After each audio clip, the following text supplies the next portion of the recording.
Hi, what's up guys, this is Zoinky for Clever Games, and this is a video I've been wanting to make for a little while covering the shop in Dota 2, and here's why.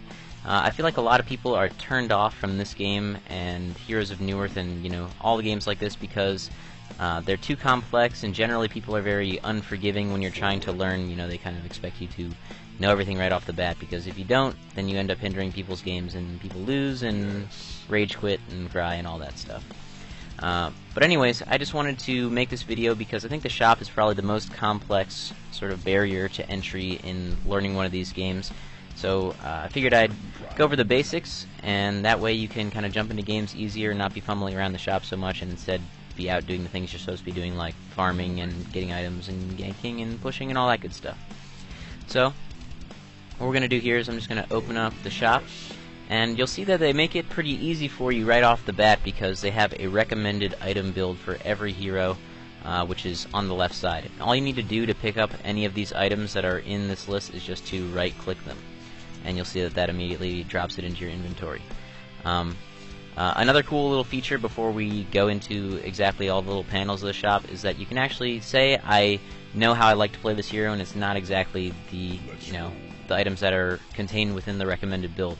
Well, you can actually left-click up here on this Edit Mode button, and that'll allow you to kind of make your own build. So say,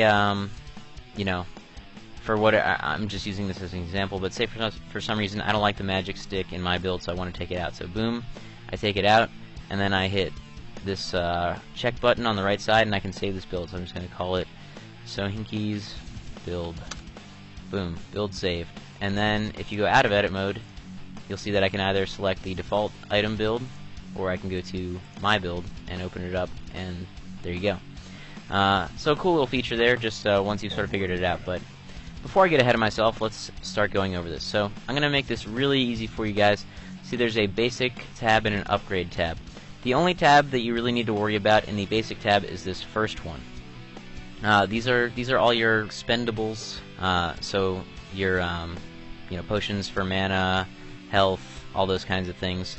So these are all the usable items that, kind of like a one-time use before they run out. So things like wards, which you want to be doing if you're a support hero, sentry wards for counter warding, and if there's invisible heroes.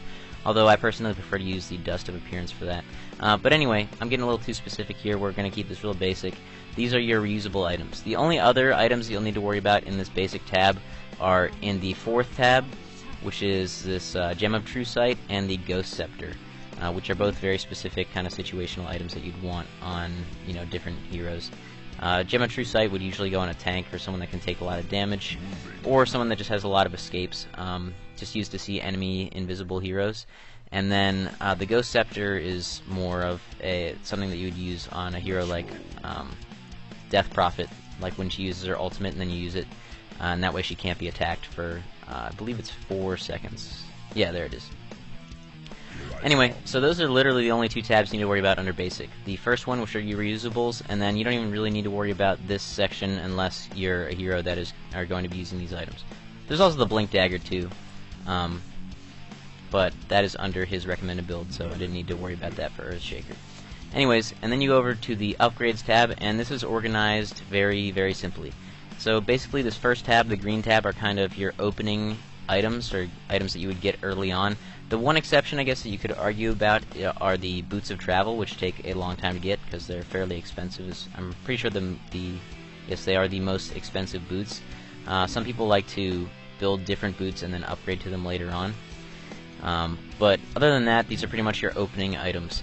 Then in the second tab, you have your more support type items. These are items that would buff your team. So for instance, Mechanism right here gives a heal and armor bonus to your team for a certain duration. Pipe of Insight provides a magic shield for your team. So anything that would sort of like buff your team or yourself, it's going to be in this tab. Then you have the Caster tab here, which are your sort of offensive intelligence hero items. So in here you'll find things like the Dagon, which is just a nuking ability. You have Force Staff, which gives you stats and also pushes a unit forward. 600 units.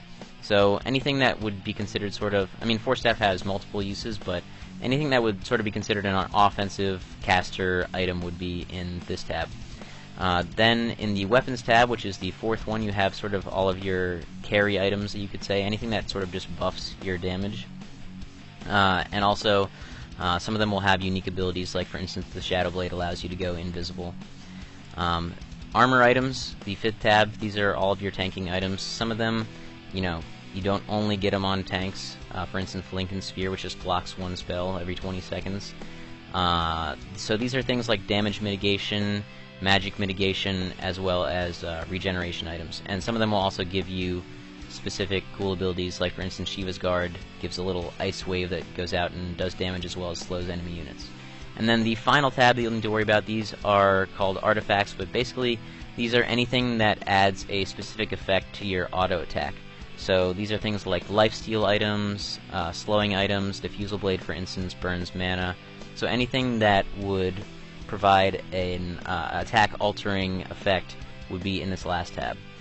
So just to do a quick review, Basics tab, the only things you need to worry about are the expendable items, and you have those few situational items that you would get in the last tab.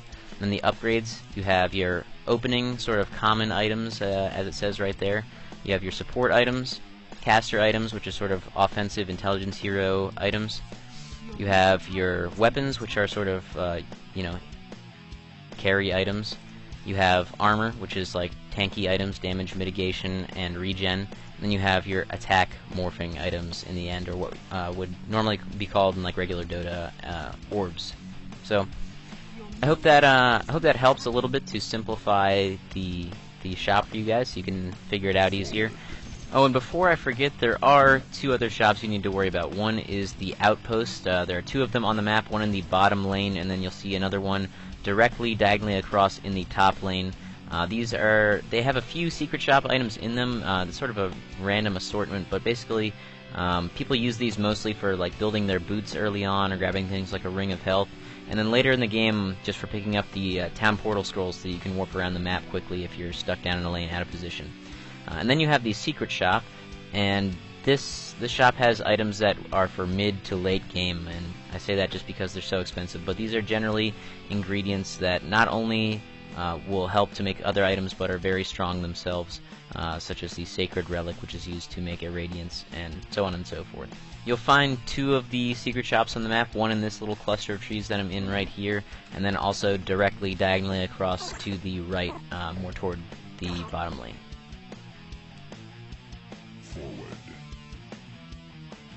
What I'd recommend in terms of figuring out the specific items is just going into a private game like I'm in right now and just looking them over. But anyways, I hope you guys have found this video helpful, and we'll see you next time on Clever Games with some more Dota 2. Base and tremble.